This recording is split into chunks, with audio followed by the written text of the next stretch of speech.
if you think compliance is expensive, try non-compliance. Penalties can be steep, not just the cost in dollars, but in reputation. We've asked the question, do you have patients that come in and then never come back? Yeah. Do you know why? Well, no. Right. Very often it's because of infection control. People are very vocal. I mean, especially with social media and everything that's available, they'll look up what they're going to be doing or what you're going to be doing when they sit in the chair. Terry Harris is the CEO and founder of Harris Biomedical, an organization that has helped over 10,000 dental offices with their regulatory compliance for over 35 years. Terry's work alongside WSHA has elevated Washington's quality of care and has led the industry in waterline compliance standards. In this episode, Terry pulls back the curtain and shows us a little bit behind the scenes of what was going on with Washington state dental boards as they were putting together the waterline compliance standards that are now leading the industry. We talk about why this standard is so important and why we believe so many dental boards will follow suit because of this. Lastly, we take a look at the hidden ROI that's often overlooked when it comes to this conversation on dental safety. Please welcome Terry Harris to the Safer Together podcast. We always ask this question. It's kind of a fun question to start with, which is, how'd you even get into dentistry? Well, it's interesting. I had a company of my own that wasn't related at all to dentistry. As a matter of fact, it was more of a company that helped developers get permits through the governmental process and the procedural process. So this was different than Harris Biomedical? Yeah, it was a different company altogether. Okay. And it was called Harris Associates. Okay. Always had to have my name there. Yeah, that's right. At any rate, one of our clients had a company that was a garbage hauler. And he gave me a call and he said, there's a new law coming out that is going to tell people that they have to have a hauler for the disposal of medical waste. And we would like you to represent us in that conversation. Cool. And what we would really like is to change the minimum necessary amount before they have to have a hauler. Yeah. And he said, we'd like to get that a lot lower because the real generators of medical waste, the smaller generators, are the ones that generate most of it. Hospitals have their own systems. They had various methods of destroying it or getting rid of it. Yeah, right. But the little guys, the individual proprietors, the individual practices, and in particular in the dental industry, are real generators of small quantity infectious waste. So I went and I represented him and we got it changed. Part of the law, the new regulation, said that the people, the generators, had to be trained and they had to have written protocol, policies and procedures on how to do this so it was handled correctly. And I thought to myself, dentists and small practitioners are not going to know how to do this. Yeah, and interesting. So I met with a group of dentists, a small study club, and they said, what do you do? And I said, this is it. Yeah. And we write the program, and because it was a really simple thing to write, the policies and procedures, and along with it comes the training. So I thought, this is going to be a nice little niche, and maybe I'll do this for a while. Yeah. Because I was really growing tired with the other one. And so I closed that company and started this one. I told my wife, I said, we might be eating on a lean table for a while, but we're going to try this. And as it turned out, it turned out to be what it is. And we obviously operated without a written mission statement. The mission at that time was to stay afloat. But people, the docs would call and more interest on the dental side than the medical. Right. So we gravitated to that because there's a real difference between attitudes on regulations between the medical and the dental side. Dentists are eager to do things correctly. Yeah. They unfortunately don't have a lot of time to do that, and they don't get a lot of it in dental school. They're learning how to be a dentist. And so when we started, the whole thing was to help the dentists stay out of trouble. Yeah. Because it was a new law, and the inclination, at least back then in the early 90s when we got started, was that OSHA and WSHA were bad guys They're going to come, and the bad stories were there, and the huge penalties, and people going to jail, and all of that pretty much was hearsay and not true. Right. Although in some cases it certainly could be true. And so the whole mission that we had was to make this as simple as we could and understandable as we could.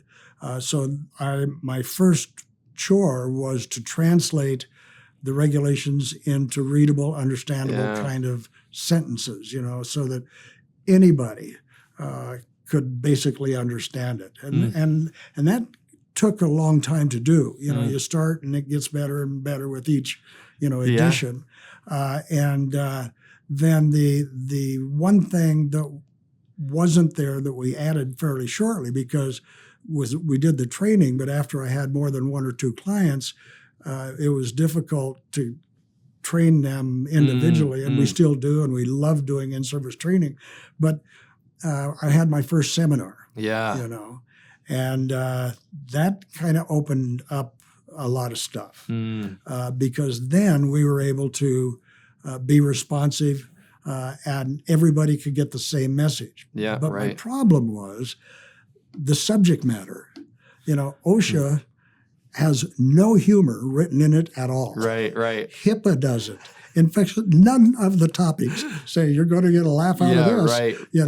And so my theater background then surfaced because I love being on stage, and I messed with stand-up comedy a little bit and realized I would starve to death if I did that. So we decided that the best way to train people in this field was to say it with humor. Yeah. Have a story, have a laugh at yourself, laugh at the situation. But if you could sit there for a couple of hours, and there were stories that were true that they could relate to, and if there was humor involved, all of a sudden people were calling and saying, when's the next one? And so our motto, for lack of another word, has always been that if you can laugh when you learn, you'll remember it longer. Yeah, that's great. And that's really the way it is. Yeah. And so, because as I promise you that if I had to go listen, and I have had to on more than one occasion, to the straight, dry OSHA or HIPAA or infection control stuff, I would not sign up for a full OSHA. Yeah, right. That stuff will put you asleep in a heartbeat. So that's the whole thing was we had a brand new topic, a brand new subject. The laws were brand new. We were doing something for the first time. Yeah. We didn't know of anybody in the country they were doing little parts of it. Sure. And that's still true. Yeah. That there are a lot of people doing bloodborne pathogen. A lot of people doing now water quality. Yep. Yeah. A lot of people doing those things. Yeah. We do it all. The whole thing. All of the thing. And we do in-service training. We do live training. We do seminars. And the whole time is, and I cannot tell you, and I swear to God this is true, how many times people have said, I've never had so much fun at a seminar. Yeah, that's great. I really was surprised that this was going to happen. And it just kind of fed itself. Yeah. And we are what we are. Yeah, that's so great. Yeah, helping people understand through laughing and enjoying the topic that could be and is perceived to be so dry. Oh, it is dry. There's no could be about it. Yeah. You want to have a straight talk and only talk OSHA. Yeah, right. Or only talk water quality. Right. It comes in here, it goes out, man. and you go, okay, that's enough. Yeah. So tough. We that's just great. Did a different approach. Yeah, I love that. Yeah. In all of your years of working alongside offices, what are some of the things that what are some of the obstacles that you've commonly seen offices come up against? Well, the obstacle, first of all, is that, as I said a minute ago, in dental school, they don't talk much at all about the regulations that relate to what we're talking about now. There'll be a course maybe once a year because we've actually spoken to classes at the University of Washington School of Dentistry and other colleges as well. But they don't talk about that stuff. So the first thing is that it's absolutely foreign to them. They know there are rules. Yeah. They know there are base rules, and they're taught those hands-on, but they're not kind of explained on the why and the how part of it. And so the one of the earliest things is, and this is our opinion, our conclusion that we've drawn, is, well, we didn't learn that in dental school, so we'll just put that behind. We'll get to that when we have to get to that. Yeah, right. So the issue is, or at least was, that it's kind of a stepchild that we'll deal with if he comes in the room. You know? That has changed a lot. We get people calling all the time, and we last year on emails and telephone calls respond to over 8,000. Wow! And we don't charge for telephone or for email responses. And we get calls from attorneys. Say, what's your read on this? Mostly on HIPAA for that kind of stuff.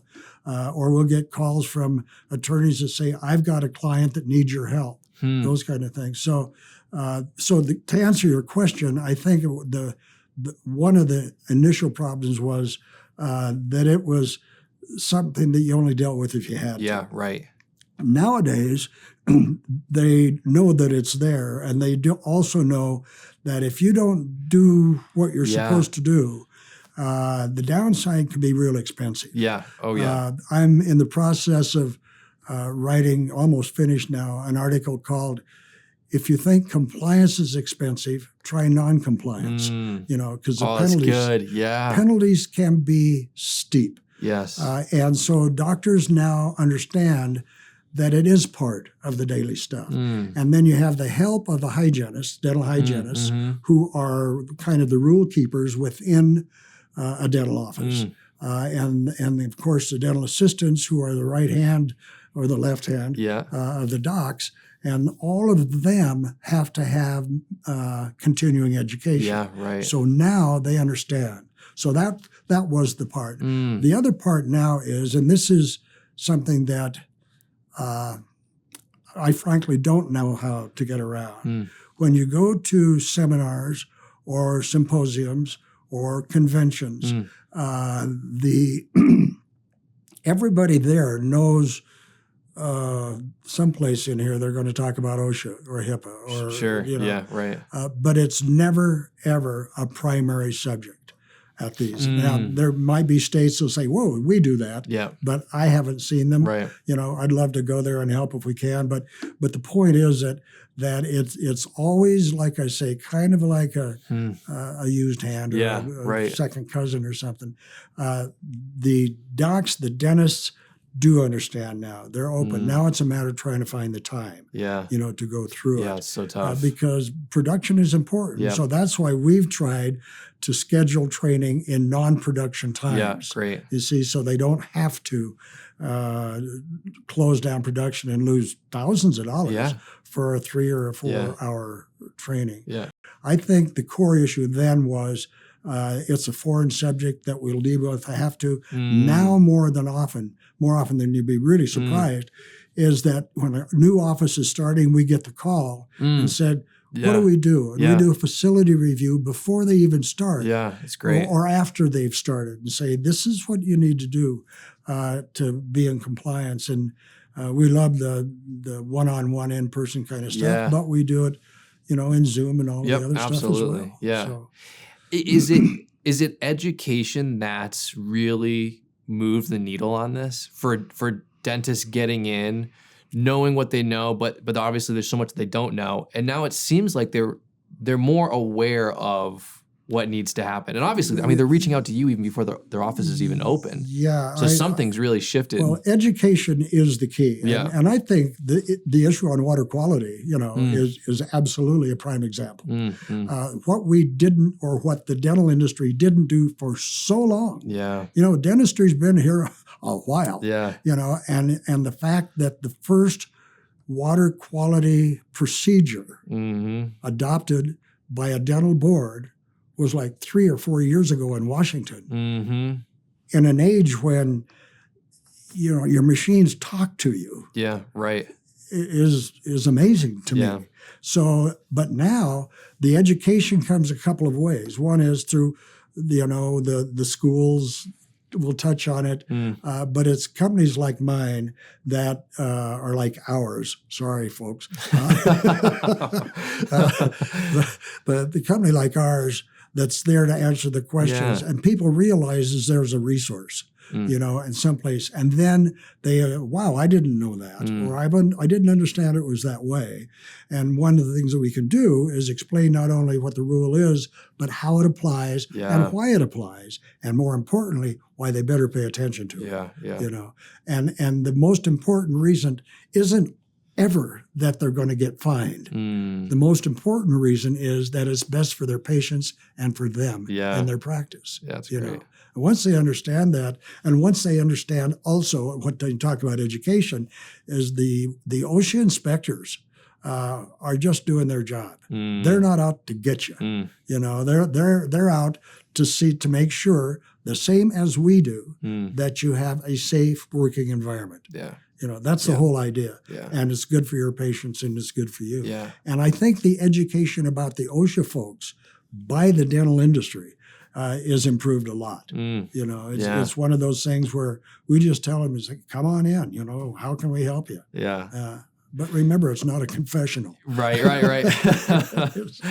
No, I love, you're there to help. The OSHA inspector's there to help. Tell me more about your involvement specifically with, it's WSHA, but then it's also the dental board in tandem that's helping put together some of these regulations, right? And you had such an influential part in specifically the waterline. So I want to hear more about that too. Well, just to talk to the WSHA and the HIPAA and so I wrote an article called Who's Calling the Shots? And there's a real confusion in the medical and the dental industry that people think that the CDC, the Center for Disease Control and Prevention, makes the rules. It doesn't. It doesn't have the authority of law. It makes recommendations and sets up guidelines. Now, OSHA looks at those. Departments of health darn well better look at those, and they do. So that's kind of the source, but they are more the helpers to the rule makers. On a worldwide basis, an amazing resource. And then the OSHA is only dedicated to employee safety. They don't give a rip about, and that's an overstatement, about the employer, unless the employer is also included as an employee. They are, and they will tell you right off the bat, we're not involved in patient safety. They are on their own entity. The dental boards, the dental commissions, then usually through the health department, are dealing with the rules and the regulations that affect patient safety and the rules that the docs have to. So the dental commission, and just use Washington as an example, when it came time, and I think it was shortly after the Anaheim situation, or about the same time as the Anaheim disaster, that they started looking at water quality and the importance of it. And I remember the first meeting that I went to on their water quality regulation that they're working on. In fact, I think it was Dr. Dave Karsten that let me know that there was a rule that was coming up. And I worked really well with the dental board or the dental commission. And I'm actually in Washington advisor to the board of directors for the Academy of General Dentistry on infection control. So it's kind of keeping everybody on the same playing field. But I got a call saying that there was this new rule about dental water quality that I might be interested in taking a look at, and I certainly was. And so the first meeting that I went to was a Zoom meeting. And one of the doctors, they said, "What can you do?" And I said, "Well, I'm excited about this because I recommended shortly after the CDC recommended taking a look at it in the future, clear back in 2003. I recommended to our board then, let's try it. And they say, no, we're doing okay right now, And that was 2003, So when they said this might be fun or this might be something of interest, I said, yeah. So at that meeting, I said, here's what I would suggest, and I'll be glad to help in any way I can.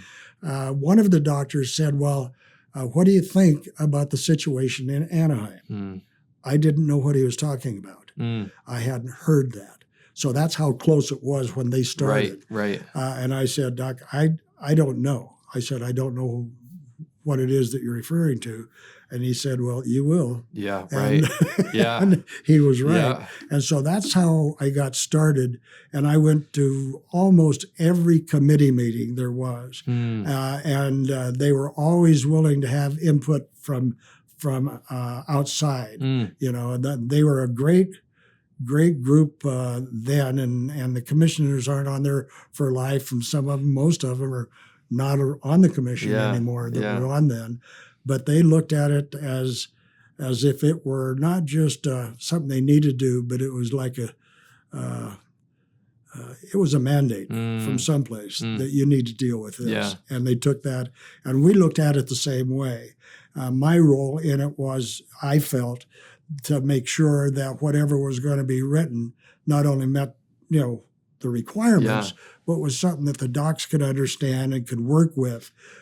Because sometimes, and fortunately with Washington's commission, there's only a couple of times where they kind of got carried away, in my opinion, with the rules. Yeah. That wasn't one of them. And they really worked it, and they wanted to do it right. And so there were a lot of conversations, a lot of, what do you think, Terry?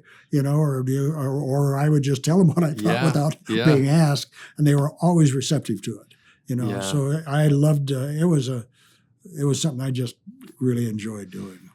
I mean, it was uncharted territory for you guys. It was. It really was. Yeah. We had the whole thing was uncharted territory for the entire industry. Yeah. If you think about it. Yeah. It was one of the things that we felt a long time ago that was important, and where we started seeing it prior to the rule even being considered, we would get calls from the doctors, or more often from maybe a hygienist or a dental assistant, saying the water, that is coming out of those lines, I don't think I'd want it in my mouth. So we would go out, and just using some kind of common sense, we would ask them, if they clean the lines, or do they flush the lines, or change and believe me, I was speaking from nowhere on this. Right. Have you tried changing the hoses? Yeah. Little things that you guys here at ProEdge tell. And I was guessing at it, but I remember one time I had a hygienist call, and this has got an interesting twist to it. Yeah. And she said, I'm working for a dentist out in south of Seattle, and the water that we use is just, her word, nasty. And she said, and I can't get him to change. And his comment, him being the doctor, comment was, show me the rule that says I have to change the water. And that was actually one of the things that we used to tell people when they say, well, the rule says you got to do that. And I say, show me the rule. And it was usually their opinion rather than a rule. Right. So this doctor was using our line, saying, show me the rule where it says that I've got to do this with the water. And her comment was just common sense, And anyhow, long story short, she said, would you come out, because he happened to also be a client of ours. And that was the first time that I had heard that particular issue from anybody. And this was a new hygienist with his practice. So we go out there, and the doc's there, and they were all friendly, and we, and I said, well, just take a look at the water. And so she just took water and just put it into a glass. And it looked like a light helping of orangeade. Oh, it was, her word, nasty. And I said, my God, are you putting that in people's mouth? And he just kind of looked at me, She said, yes. And I said, well, you need to not do that. Yeah. I said, I'm not a scientist here, but I can tell you right now, that ought not to be happening. Yeah. And he said, oh, what do I do? I said, well, I don't know yet. But the first thing I do is I would throw away the hoses. I would start with new hoses, figure out your water resource, do something, get somebody that knows about water. And so he said, okay, we'll do that. He canceled patients for the rest of that day and the rest of the week. Wow. Okay. Because, as she said, my dad finally saw the light. Yeah. Okay. The hygienist was the daughter of the Oh, dentist. no way. Yeah. Wow. And he did that. He's a super guy, just a great guy. The practice is great. And that was, that was, I probably should have said that was someplace in Idaho instead of Seattle. But anyhow, that's great. And she wasn't the only one that was having those kind of problems. So it was something that was long overdue. And I think, and I'm not sure if the thing in Anaheim triggered it, but if you take a look at it now, you've got Washington's done it. Georgia's done it. And his New Jersey, I think, is working on it. There's a few states in the works. Yeah, there are some states in the works. To me, and they've had not the numbers of issues that California had in Anaheim with the problems, but it's one or two here and there. And if it happened here and there, it's happening there and there. Absolutely. It absolutely is. Yeah. And so docs, I think, are now seeing the value of it. Not that they didn't have a concern about it, but it wasn't a rule. Yeah. And still isn't in some places. We've talked to Dr. Carson briefly, and so I'm curious on your thoughts on this particularly. What was the response generally when the regulation first came out versus where it is now? In Washington? Yeah. As far as our clients were concerned, we told them it was on the way. And so they kind of knew. This is something that it is needed, and not, and we kept saying, how would you like to sit in the chair, when knowing the water was bad. Yeah. But always with the story or making it light, but it's serious stuff. Our clients, I don't know, other than the kind of usual thing, well, the commission's got a new law kind of thing. I don't recall any pushback at all. Yeah. There probably was, because some people just don't like change. Right. And especially when it's a new rule, there was concern about cost. There was concern about the cost of testing, the cost of the stuff that you do. Yeah. But the way that ProEdge presented it, and being there from the get-go, really helped ProEdge, I think, and helped people understand. And I don't think you were here, but Mike and I, Mike Rust, and I put together a series of free I remember this. Seminars. Yeah. And they were loaded all the time. Yeah. And so we educated, and I had the idea, and I talked to Mike, and I said, "What do you think of that?" And boy, he jumped on it like it was his idea, just as I would have. But and he was very well respected, of course, and as a result of that, and we were going to do it for a couple of months before the rule came to be. So Washington knew it was coming. Yeah. And by the time it was law, they had already been educated to a very large extent. And I think that was part of why there wasn't, protests or cat calls from the audience or this kind of thing. Well, and even I think the dental board was also so collaborative. Again, in the uncharted territory, the dental board, collaborative. And so I think so many people were able to have a voice in that process, which I think calmed a lot of the nerves of what might be happening and the change coming and things like that. And that's a real, and I apologize for not bringing that up, because the dental board on that particular one, well, all the dental board meetings are open meetings. Sure. They always are. But rarely do people attend, the public attend. And now that they're Zoom, more people, I guess, do, but they have them both live and at the same time Zoom. But on that one, we had at the meetings, there was a time that anybody that was tuned in could ask a question. And not once did anybody ever dodge the question. And I had a lot of questions, and we helped answer. We had phone calls all the time, because people knew that we were involved, or I was involved in that. And they also knew early in the game that the commission was going to be a straight shooter with them. Yeah. They weren't going. So good. There was no BS coefficient that's so at great. all. And so if they had a question, they either had an answer or said, "I'll get an answer for you," and they did. Yeah. And that's how we've always tried to answer.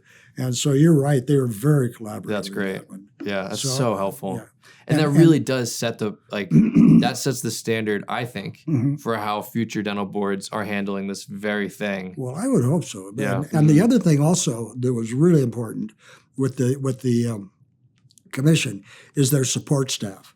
Their support staff you could ask any question, and if they didn't have an answer, they'd get it. And they always, I told the manager of the staff that you're giving bureaucrats a bad name because you respond so quickly. Right.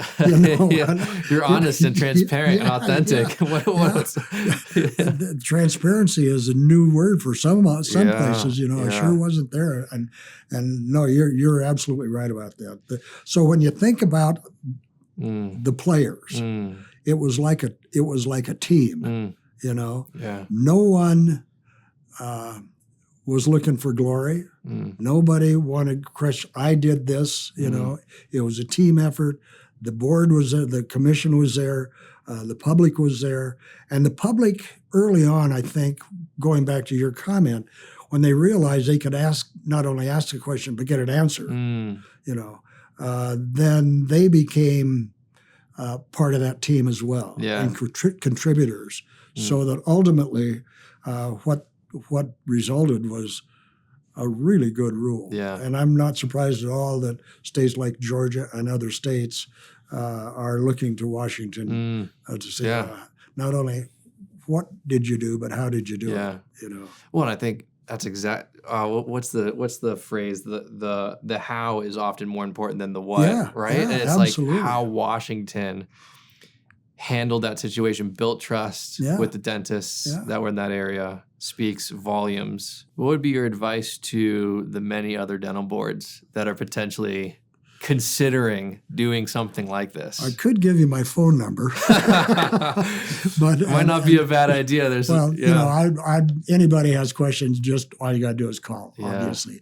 But I think that they would be wise to not just see what was done, but do the same thing that the board did. And that was, why does it have to be done? And if there is a reason that it has to be done, how can it be done best for the results and to serve the patients and the actual goal of what the rule is?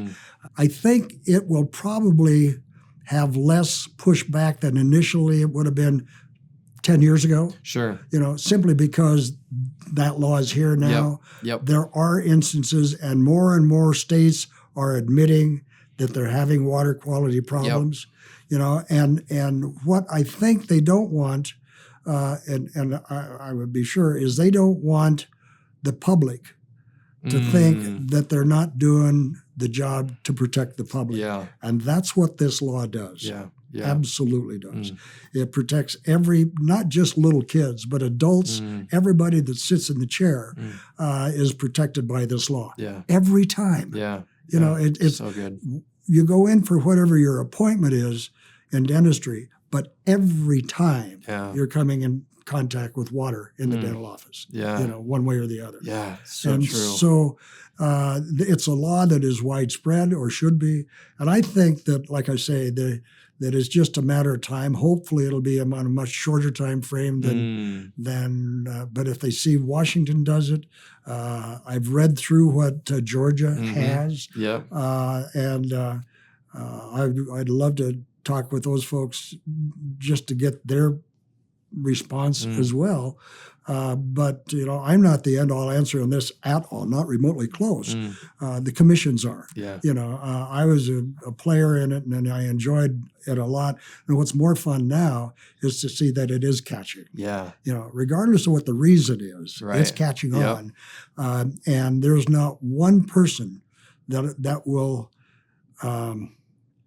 be adversely affected by this law in terms of the patients. It's going to maybe affect if I'm a practitioner, my pocketbook a little bit. But in the long run, again, it's a lot a lot less expensive Yeah. to be compliant than not to be Non-compliant. compliant. Yeah, I love you that. know.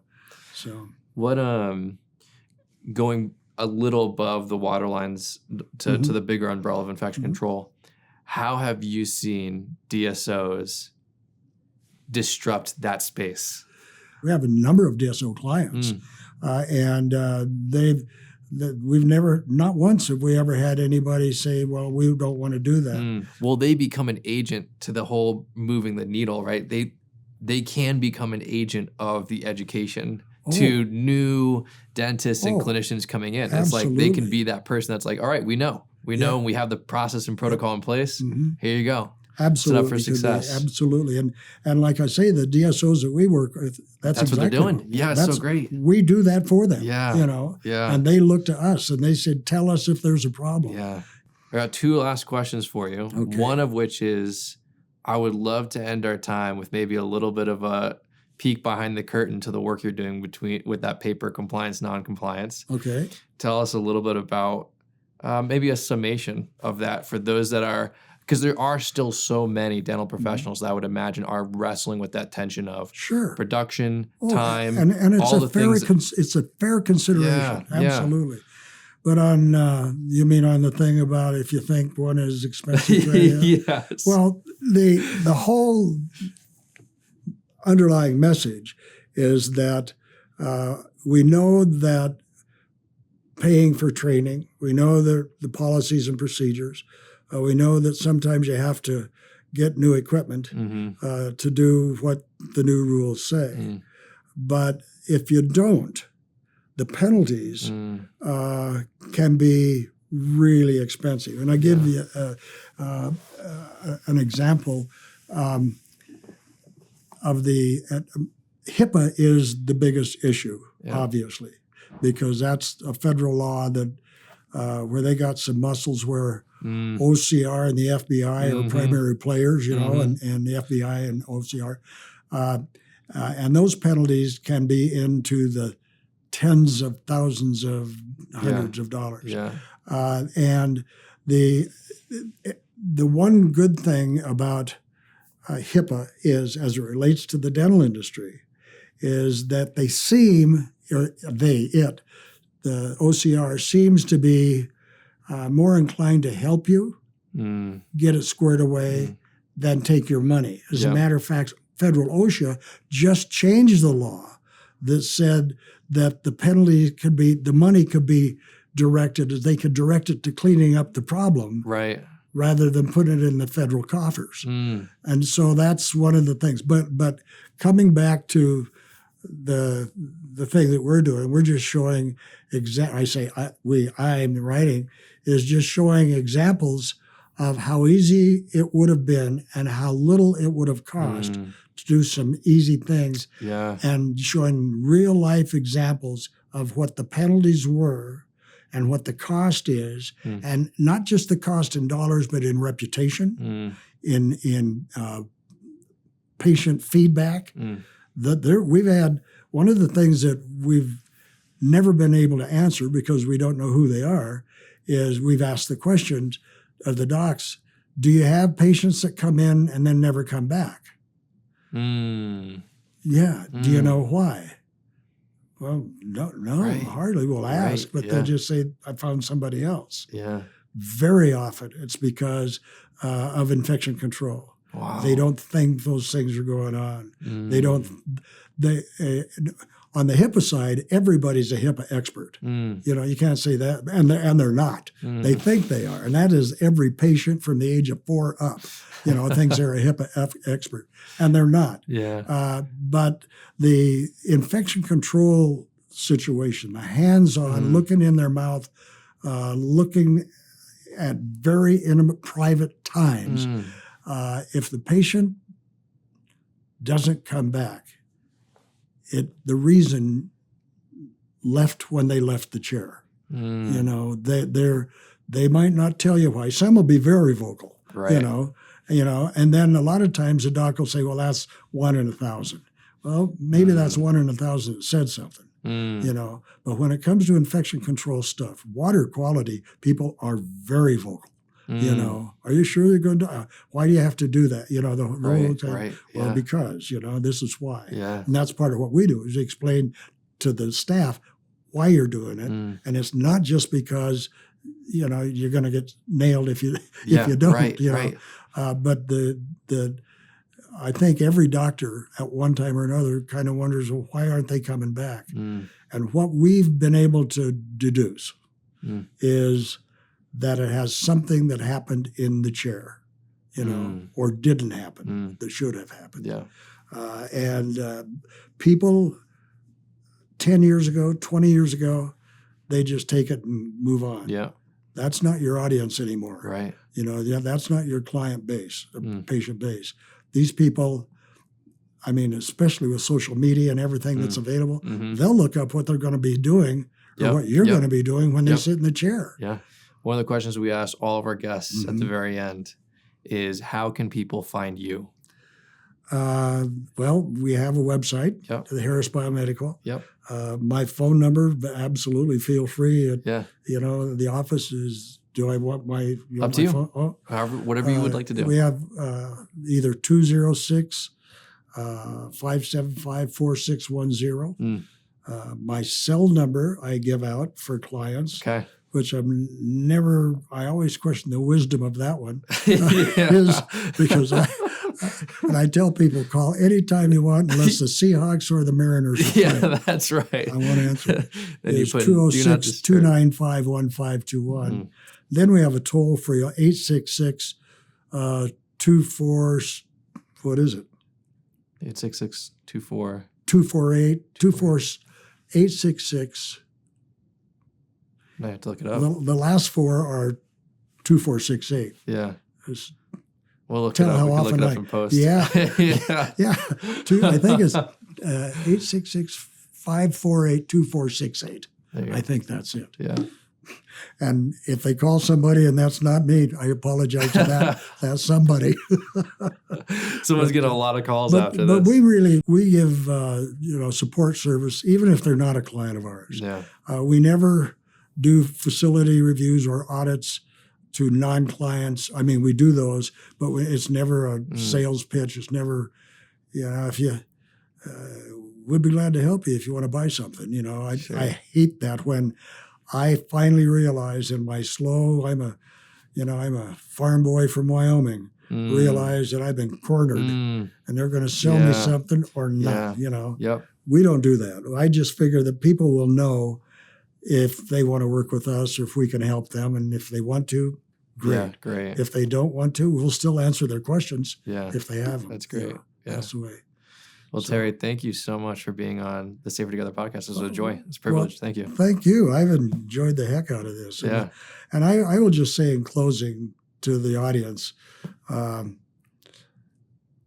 if you have a question, any question about dental water quality, ProEdge is the answer. I don't even try to answer those. I just give them your number. I say, I appreciate it. So because as far as there are other companies that do this, Yeah. but not like you guys do it. Yeah. Well, we appreciate it. And we've loved our partnership. It's been great. So But thank you. I've loved it. Yeah. That's great. It's been Likewise. fun. It's been awesome.